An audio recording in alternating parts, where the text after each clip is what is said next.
प्यारे बच्चों नमस्कार। ज्ञान सिंधु कोचिंग क्लासेस में आपका स्वागत है। आज के सेशन की शुरुआत करते हैं कक्षा 9 विषय विज्ञान का वार्षिक मॉडल पेपर। तो पहला क्वेश्चन क्या है उसको जानने से पहले आपको सबसे पहले हमारे साथ बने रहना है, और लेकिन अकेले नहीं, बहुत लोगों के साथ में, यानी कि लाइक और शेयर कर दीजिएगा, थोड़ा संख्या बढ़ जाए और बस आ जाइए हमारे साथ में। और पहले क्वेश्चन का आंसर आपको कमेंट बॉक्स में देना है। कोई जल्दबाजी नहीं है, आराम से हर एक क्वेश्चन को हमारे साथ पढ़ना है, सोच समझ के आंसर देना है। तो पहला क्वेश्चन ये है, निम्न में कौन सी सदिश राशि है? तो आप सबको पता है कि वे भौतिक राशियां जिनको प्रदर्शित करने के लिए, निरूपित करने के लिए, व्यक्त करने के लिए परिमाण के साथ साथ दिशा की भी जरूरत होती है, सदिश राशियां कहलाती हैं।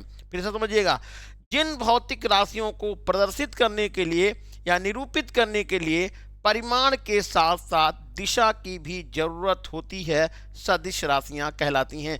अब जरा बताइए, इनमें से कौन सी सदिश राशि है? कार्य ये सदिश राशि नहीं है, क्योंकि इसको व्यक्त करने के लिए परिमाण ही काफी होता है। दूरी ये भी सदिश राशि नहीं है।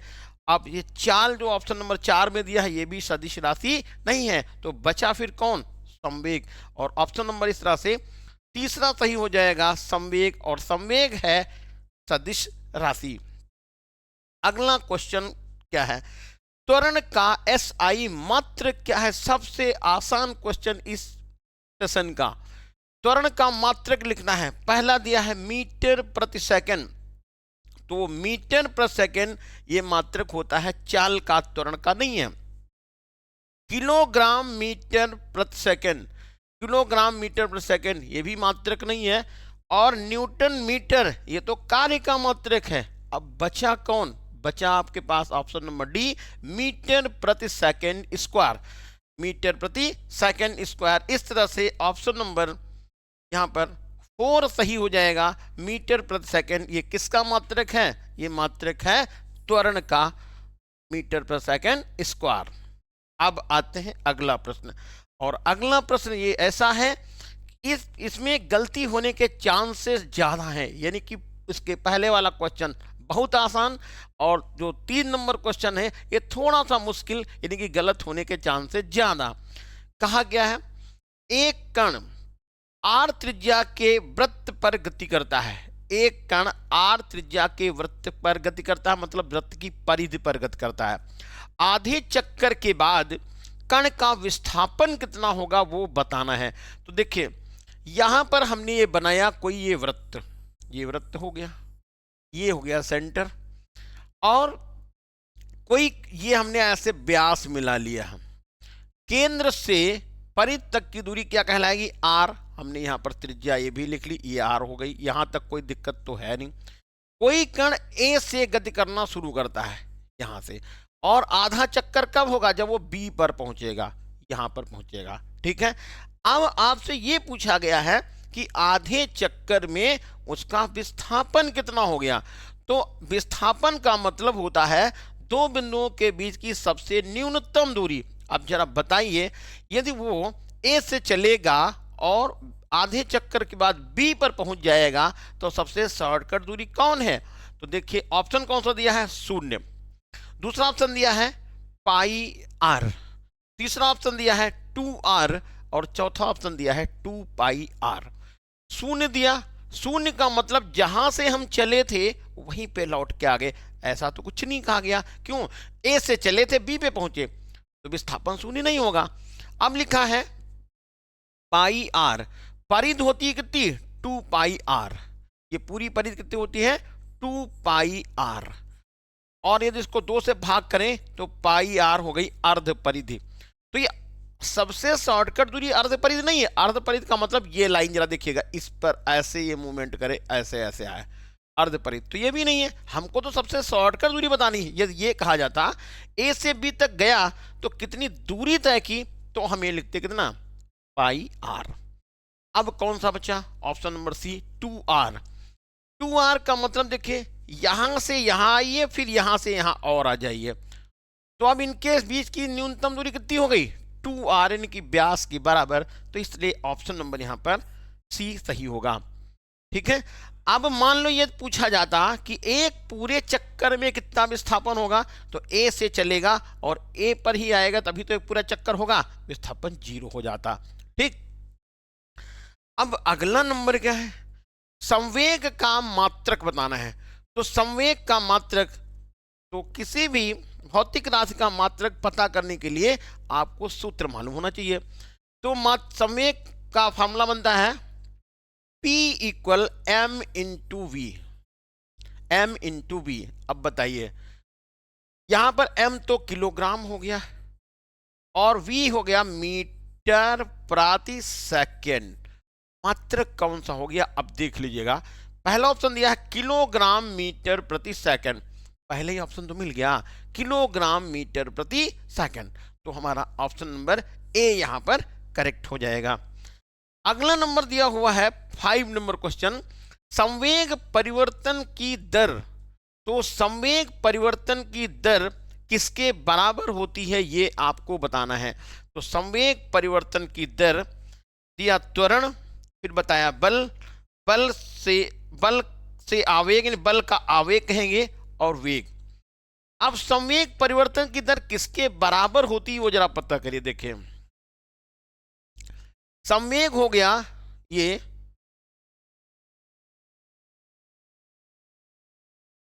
मान लीजिए कि कोई वस्तु थी, उसका द्रव्यमान m था, वो u वेग से गतिमान थी, तो उसका प्रारंभिक संवेग कितना हो गया, m u हो गया। उस पर बल लगाया गया, उसका वेग बढ़ गया, बढ़ के वेग कितना हो गया, v हो गया। तो अंतिम संवेग कितना हो गया, ये m v हो गया। और कितनी देर तक बल लगाया, कहा डेल्टा t समय तक बल लगा दिया गया। तो देखिए संवेग परिवर्तन कितना हुआ, तो संवेग परिवर्तन बोलेंगे delta p equal mv minus mu। परिवर्तन निकालना कहीं भी होगा तो अंतिम स्थिति में से पहली स्थिति को घटाना पड़ेगा। तो अंतिम संवेग कौन सा था, mv था, प्रारंभिक कौन था, mu था, ये हो गया। अब कितनी देर में परिवर्तन हुआ, तो कहा कि ये डेल्टा t में परिवर्तन हुआ है, तो आप डेल्टा t से दोनों साइड भाग कर दीजिएगा। और इधर जरा देखिएगा, m हमने कॉमन ले लिया, v minus you upon delta t। देखिए इधर की तरफ राइट साइड में मैंने m कॉमन लिया, और इधर परिवर्तन की रेट निकालनी थी, दर निकालनी थी, किस दर से परिवर्तन हुआ, तो डेल्टा t से दोनों तरफ भाग कर दिया। अब इतने को आप देखेंगे तो ये क्या दिख रहा, वेग परिवर्तन की दर को तो त्वरण कहते हैं, तो यहां पर हो जाएगा डेल्टा p अपान डेल्टा t, और ये हो जाएगा m इंटू ए। अब बताने की कोई जरूरत नहीं है, किसके बराबर हो गया संवेग परिवर्तन की दर, तो संवेग परिवर्तन की दर बराबर हो गई F इक्वल टू ma होता है। तो हम यहाँ पर हम क्या लिख सकते हैं, यहाँ पर तो F लिख सकते हैं। तो संवेग परिवर्तन की दर किसके बराबर हुआ, लगने वाले बल के बराबर। तो यहाँ पर ऑप्शन नंबर हो गया कौन सा, सेकेंड यानी कि बी।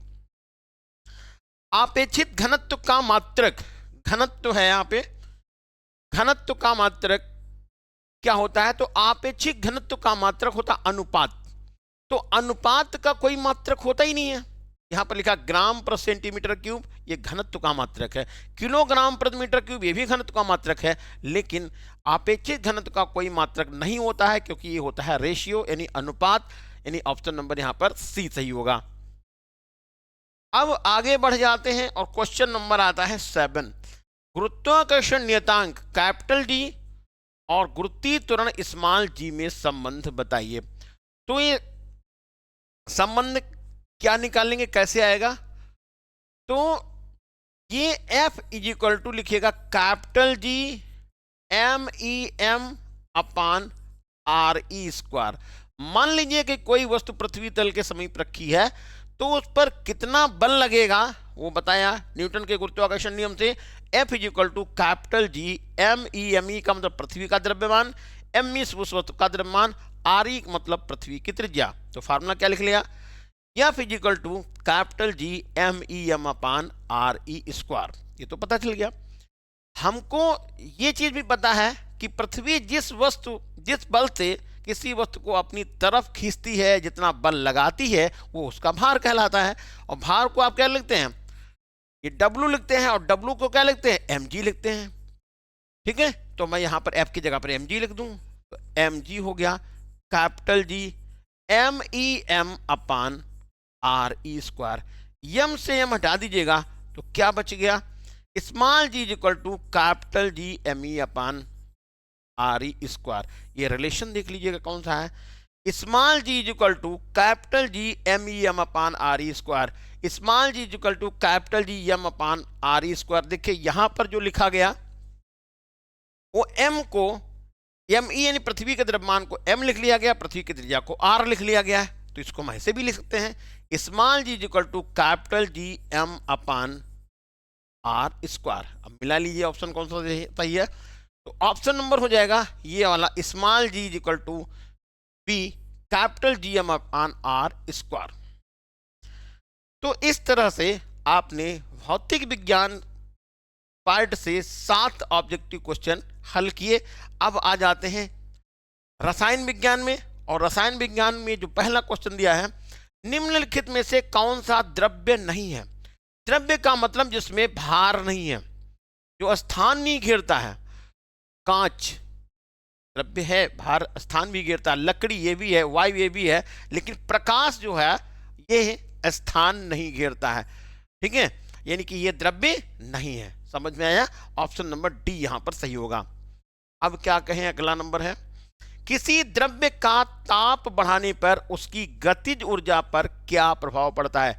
गति ऊर्जा कम हो जाती है, फिर बताया बढ़ जाती है, कहा बढ़ती है पहले फिर घटती है, और इनमें से कोई नहीं। तो किसी द्रव्य का तापमान बढ़ाने पर उसकी गति ऊर्जा बढ़ जाती है, ऑप्शन यहां पर बी सही हो जाएगा। अब देखिए अगला क्वेश्चन है, अमोनिया क्या है, मिश्रण बताया। दूसरा बताया N2 और हाइड्रोजन का, यानी नाइट्रोजन और हाइड्रोजन का मिश्रण हो गया, तत्व है यौगिक है। अब देखिए मिश्रण क्या है, मिश्रण का मतलब मिलाया गया लेकिन कोई अनुपात नहीं रखा गया, वो मिश्रण कहलाता है। यहां का नाइट्रोजन और हाइड्रोजन का मिश्रण है, मिश्रण नहीं है कि ऐसा नहीं कि नाइट्रोजन लो हाइड्रोजन लो मिलाओ बस बन गया अमोनिया, ये नहीं है, क्योंकि ये है यौगिक, इसका निश्चित अनुपात मिलाया जाता है। ठीक है, और यहां पर ये होता है अमोनिया का सूत्र NH3, ये अमोनिया का सूत्र है। ठीक है, तो ये क्या है, यहां पर यौगिक है, कंपाउंड है, क्योंकि इसको निश्चित मात्रा में मिलाया जाता है, तभी यहां पर अमोनिया का निर्माण होता है। निम्नलिखित में से कौन तत्व है, वायु, जल, मिट्टी और ऑक्सीजन। तो तत्व पूछा है, तो तत्व यहां पर है ऑक्सीजन, ऑप्शन नंबर डी सही है। फिर कहा पोटेशियम का प्रतीक क्या है, पोटेशियम का प्रतीक लिखा PO लिख दिया गया, PT लिखा गया, Hg लिखा गया और K। पोटेशियम का प्रतीक होता है K, ऑप्शन नंबर हो जाएगा सी करेक्ट। अगला नंबर दिया है 13, CuSO4 में Cu की संयोजकता कितनी है, 1, 2, 3 और 4। CuSO4 में Cu की बैलेंसी कितनी है, SO4 की माइनस की 2 होती है, तो Cu की 2 हो गई, क्योंकि 2 और 2 ये कैंसिल हो गया, और वहां पर ऑप्शन नंबर सही हो जाएगा बी 2। तो ये क्वेश्चन आपके 6 हो गए रसायन विज्ञान से। अब बचते हैं 7 क्वेश्चन जो बायोलॉजी से संबंधित हैं, जीव विज्ञान से संबंधित हैं।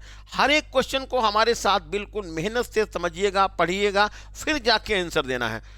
माइटोकॉन्ड्रिया का जो है संबंध होता है, कहां से होता है, श्वसन से होता है, जनन से होता है, उत्सर्जन से होता है, और इनमें से कोई नहीं। तो माइटोकॉन्ड्रिया को कहा गया है पावर हाउस, कोशिका का पावर हाउस कहा गया है। और ये किसके लिए है, ये ना तो उसके लिए उत्सर्जन के लिए है, ना जनन के लिए है। किसके लिए सही है, किसका इसका रिलेशन होता है माइटोकॉन्ड्रिया का, वो श्वसन से होता है, क्योंकि ऊर्जा का निर्माण माइटोकॉन्ड्रिया में ही होता है। फिर आता है क्वेश्चन नंबर 15, पादप कोशिका की भित्ति यानी कि इसकी लेयर किसकी बनी होती है, सेलुलोज बताया, राइबोसोम, प्रोटीन और इनमें से कोई नहीं। तो पादप कोशिका की जो भित्ति होती है वो बनी होती है सेलुलोज की। ऑप्शन नंबर ए यहां पर सही है। अगला नंबर देखिए, कोशिका सिद्धांत किसने दिया? ऑप्शन क्वेश्चन नंबर है 16। ये स्वीडन ने, स्वान ने, और स्वीडन और स्वान दोनों ने बताया और इनमें से कोई नहीं। तो कोशिका का सिद्धांत देने वाले जो वैज्ञानिक थे स्वीडन और स्वान, यानी ऑप्शन नंबर सी यहां पर सही हो गया। अब आते हैं 17 नंबर क्वेश्चन में। स्टोमेटा निम्न में से एपिडर्मिस में पाए जाते हैं? तना, जड़, पत्ती और मूल रोम। यानी कि स्टोमेटा निम्न में कहां पाए जाते हैं? आपको इसमें सही आंसर बताना है। ऑप्शन ए, ऑप्शन बी, या फिर ऑप्शन सी, फिर या ऑप्शन नंबर डी। कौन सा सही है ऑप्शन नंबर? तो इसका करेक्ट आंसर है ऑप्शन नंबर सी, पत्ती। फिर है क्वेश्चन नंबर 18। जल का संवहन की परिवहन कहां से होता है? किसके द्वारा होता है? जाइलम, फ्लोएम, कैम्बियम और पत्ती द्वारा। तो जल का संवहन किसके द्वारा होता है? सही आंसर बताइए जल्दी से आप लोग। और इसका आंसर सही है जाइलम द्वारा, ऑप्शन नंबर ए। अगला नंबर क्वेश्चन देखिए 19 क्या है? एपिथेलियम ऊतक का मुख्य कार्य क्या है? रक्षा, जनन, संवहन और उत्सर्जन। तो एपिथेलियम ऊतक का मुख्य कार्य कौन सा है? वो है रक्षा, ऑप्शन नंबर ए सही हो गया। अब आ जाते हैं क्वेश्चन नंबर 20 में। पैरामेशियम किस संघ का जंतु है? ऑप्शन नंबर ए, या फिर बी, सी, या ऑप्शन नंबर डी है। तो पैरामेशियम किस संघ का जंतु है? Option number C correct answer होगा। प्रोटोजोआ संघ का जंतु है। तो इस तरह से आपने 20 क्वेश्चन हल कर लिए। कितने सही कितने गलत जरा कमेंट बॉक्स में बता दीजिए भैया कि कितने सही हो गए और कितने गलत हो गए। ठीक है, अब आ जाते हैं वर्णात्मक प्रश्न, और इसमें भौतिक विज्ञान का पहला भाग है। और कहा सदिश राशि की परिभाषा दीजिए और 2 उदाहरण देकर समझाइए। तो सदिश राशि क्या है? अभी हमने बताया शुरुआत में, जिन भौतिक राशियों को प्रदर्शित करने के लिए परिमाण के साथ साथ दिशा की भी जरूरत होती है, सदिश राशियां कहलाती हैं। ठीक है, ये तो परिभाषा हो गई। उदाहरण देना है तो बल, वेग, त्वरण, संवेग, ये सब क्या है? सदिश राशियां हैं। अब आ जाते हैं क्वेश्चन नंबर 2 में। संतुलित तथा असंतुलित बल के उदाहरण देकर समझाइए। तो संतुलित बल क्या है? यदि किसी वस्तु पर एक से ज्यादा बल लगे हो और उसमें कोई परिवर्तन नहीं हो रहा हो, इस परिणामी क्या हो? शून्य हो, तो बलों के इस युग्म को संतुलित बल कहते हैं। अकेला बल नहीं है, संतुलित होंगे तो 2 बल जरूर होंगे। तो यदि किसी वस्तु पर एक से अधिक बल लगे हो और उनका परिणामी शून्य हो, तो ऐसे बलों को क्या कहेंगे? संतुलित बल कहते हैं। और संतुलित बल यदि हैं, लग रहे, तो वहां पर कोई परिवर्तन नहीं होगा। इतना समझ लीजिएगा। संतुलित बल लग रहा है तो इसका मतलब कोई उसमें परिवर्तन नहीं होगा। अब बात करते हैं असंतुलित बल की। बल लगे हो एक से अधिक, लेकिन उनका परिणामी 0 नहीं हो, तो वस्तु बल की दिशा में क्या हो जाती है? गतिमान हो जाती है, उसमें परिवर्तन हो जाता है। ऐसे बलों को क्या कहते हैं? असंतुलित बल कहते हैं। समझ में आ गया? जैसे यहां पर हम खड़े हैं तो कैसा बल लग रहा? संतुलित बल लग रहा। क्यों? क्योंकि जितना हमारा भार है पृथ्वी पर लग रहा, उतना ही पृथ्वी बल लगा रही है, तल हमारे ऊपर की तरफ लगा रहा, तभी जाके यहां पर हम सही सलामत खड़े हैं। इन केस ऐसा कुछ हो जाए कि पृथ्वी द्वारा लगाया गया जो बल है हमारे भार से कम हो जाए, तो हम नीचे की तरफ गिर जाएंगे, नीचे की तरफ चले जाएंगे। ठीक है, बात समझ में आई? और असंतुलित बल क्या है? जैसे आप वाहन से जा रहे थे, जब तक संतुलित बल है तब तक आराम से आप जा रहे हैं, और जैसे असंतुलित हुए समझ लो पहुंच गए हॉस्पिटल। समझ में बात आ गई होगी कि संतुलित बल यदि है तो उसकी स्थिति में कोई परिवर्तन नहीं होगा, और असंतुलित बल हो जाएगा तो उसकी स्थिति तुरंत बदल जाएगी। अब अगला नंबर क्वेश्चन है, न्यूटन का गुरुत्वाकर्षण बल का नियम सूत्र द्वारा स्पष्ट कीजिए और कैपिटल जी का मान बताना, मात्रक सहित बताना है। तो न्यूटन का गुरुत्वाकर्षण नियम यह था कि कोई भी वस्तुएं, कोई भी दो वस्तुएं, चाहे जितनी बड़ी हो और चाहे जितनी छोटी हो, उनके बीच में आकर्षण बल लगता है। वो आकर्षण बल उनके द्रव्यमानों के गुणनफल के अनुक्रमानुपाती और उनके बीच की दूरी के वर्ग के व्युत्क्रमानुपाती होता है। क्या बोलेंगे? दो वस्तुओं के बीच लगने वाला आकर्षण बल वस्तुओं के द्रव्यमानों के गुणनफल के अनुक्रमानुपाती और उनके बीच की दूरी के वर्ग के व्युत्क्रमानुपाती होता है। अब इन दोनों को जब एक में मिला देंगे तो ये हो जाएगा m1 m2 upon R square, और यहां पर एक जब समानुपाती का निशान हटाएंगे तो कांस्टेंट लगा देते हैं कैपिटल जी, और ये आएगा m1 m2 upon R square. और इसे कैपिटल जी को न्यूटन का गुरुत्वाकर्षण नियतांक कहते हैं, और इसे सार्वत्रिक गुरुत्वाकर्षण नियतांक के नाम से भी जानते हैं। सार्वत्रिक गुरुत्वाकर्षण नियतांक मतलब इसके मान में कोई परिवर्तन नहीं होगा, चाहे इसको आप दो वस्तुएं चाहे जमीन के अंदर हो, चाहे आसमान में हो, चाहे पृथ्वी में हो, तो बल यदि निकालना होगा तो कैपिटल जी का मान उतना ही लिखा जाएगा जितना कि आपको ये पृथ्वी पे होगा, उतना ही कहां होगा? अंतरिक्ष में भी होगा। ठीक है। और यदि इसके मान की बात करें तो कैपिटल जी का मान होता है 6.67 गुणे 10 की पावर -11 न्यूटन मीटर स्क्वायर प्रति किलोग्राम स्क्वायर होता है। ठीक है।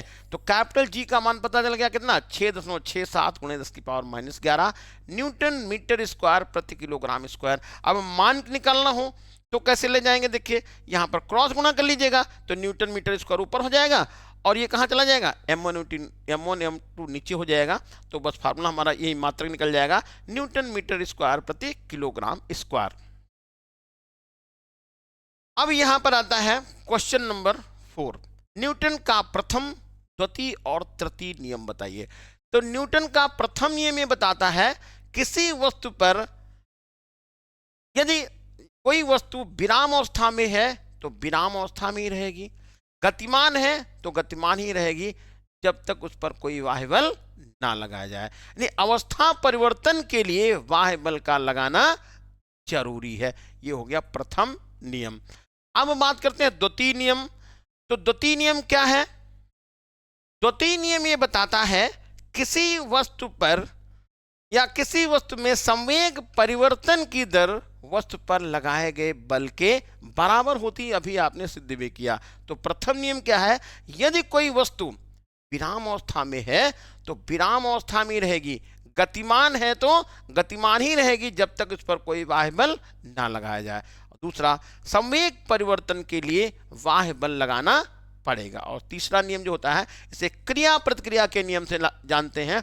यदि कोई किसी वस्तु पर कोई वस्तु बल लगाती है तो दूसरी वस्तु भी पहली वस्तु पर उतना ही बल विपरीत दिशा में लगाती है। तो ये हो गया। अब आता है इसके साथ में क्वेश्चन एक लगा हुआ, एक रेलगाड़ी 44 मीटर पर सेकंड के वेग से चल रही है। ब्रेक लगाने के बाद 121 मीटर चलकर वह रुक जाती है। ब्रेक द्वारा लगाए गए मंदन का मान कितना है और गाड़ी को रुकने में कितना टाइम लगेगा वो भी आपको बताना है। देखो ये रेलगाड़ी थी 44 मीटर पर सेकंड के वेग से जा रही, मतलब शुरुआती वेग था इसका 44 मीटर प्रति सेकंड। ब्रेक लगाया गया तो उसका मान क्या हो गया? वेग का 0 हो गया। और कितनी देर जाके रुक गई? 121 मीटर जाकर के ये रुक गई। तो आपको मंदन निकालना है। तो मंदन निकालने के लिए क्या लिखेंगे, v square equal u square, और देखिए यहां पर ये फार्मूले में आप प्लस लिखेंगे, ठीक है, तो जो हमारा आंसर प्लस में आएगा, और फार्मूले में माइनस लिख देंगे तो हमारा आंसर माइनस में आएगा, क्योंकि मंदन का मतलब होता है माइनस में। तो मैं फार्मूला जस्ट का तस लिखता हूं यहाँ पे, प्लस 2as, ये फार्मूला होता है v square equal u square plus 2as। शुरुआती में कितना था इसका, 44 था, और बाद वाला वे कितना होगा, 0, तो आप 0 यहां लिख लीजिएगा, 44 यहां लिखिएगा, 2 बार 44 लिख देंगे, प्लस 2a और s की जगह पर आपको 121 लिख देना है। यहां तो कोई दिक्कत तो है नहीं।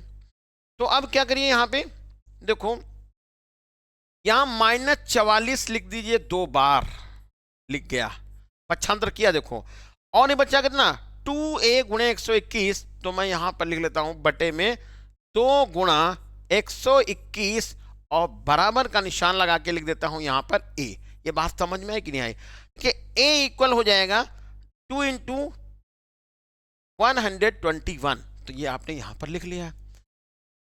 अब भाग कर दीजिए, देखिए 11 का पहाड़ा 11 बार लगाएंगे तो 121 हो जाएगा, 11 चौक 44 हो जाएगा, 11 चौक 44 ये हो गया, 2 से यहां भाग करिएगा तो a का मान निकल जाएगा -8 मीटर प्रति सेकेंड स्क्वायर। कितना आंसर आ गया, a का मान -8 मीटर प्रति सेकेंड स्क्वायर। तो ये आपको यहां से मंदन मालूम हो गया। अब कह रहे हैं कि कितना इसको टाइम लगेगा रुकने में, तो रुकने में टाइम निकालने के लिए फार्मूला लगाइएगा v equal u minus 80, v equal u minus 80।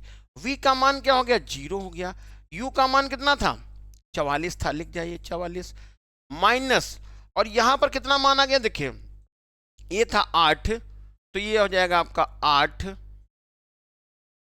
और टाइम आप यहां पर t लिख लीजिएगा, पक्षांतर करिएगा यहां पर, तो ये हो जाएगा कितना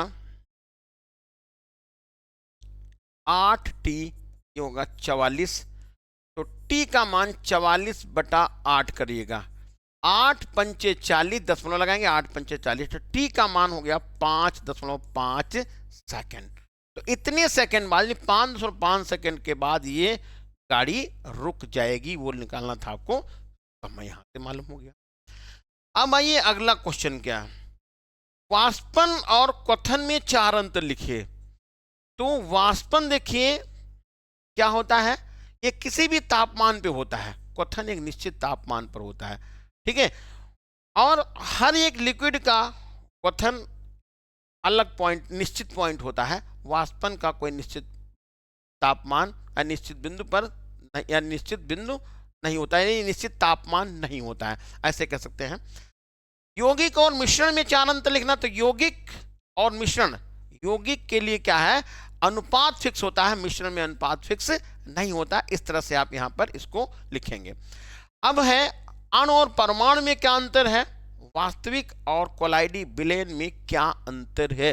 तो ये आपको रसायन विज्ञान के जो क्वेश्चन है इनको आपको तैयार करना है। फिर अगला क्वेश्चन क्या आता है, द्रव्य किसे कहते हैं, गतिज आणविक सिद्धांत के आधार पर ठोस, द्रव और गैस की व्याख्या कीजिए। तो देखिए गतिज आणविक सिद्धांत के आधार पर ठोस, द्रव और गैस की व्याख्या करना है। ठोस पे गति, अणुओं के बीच में गति बहुत कम होती है, द्रव में ज्यादा होती है, गैस में बहुत ज्यादा होती है, ठीक है।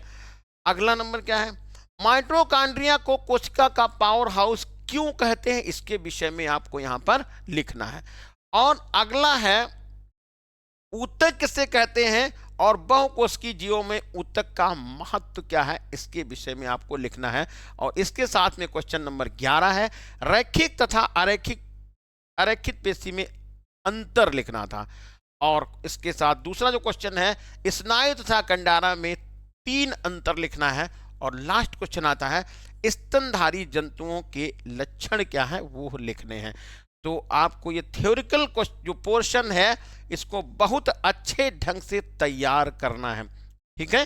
बिल्कुल हर एक क्वेश्चन को आपको हर एक क्वेश्चन को बार बार तैयार करेंगे, पूरा पेपर आपको तैयार करना है। ये स्क्रीनशॉट लेके और चाहे आप वीडियो को रोक रोक करके पूरा क्वेश्चन पेपर तैयार करना है। तो ये था आज का सेशन, मिलते हैं फिर नेक्स्ट सेशन में, तब तक के लिए फिर जय हिंद।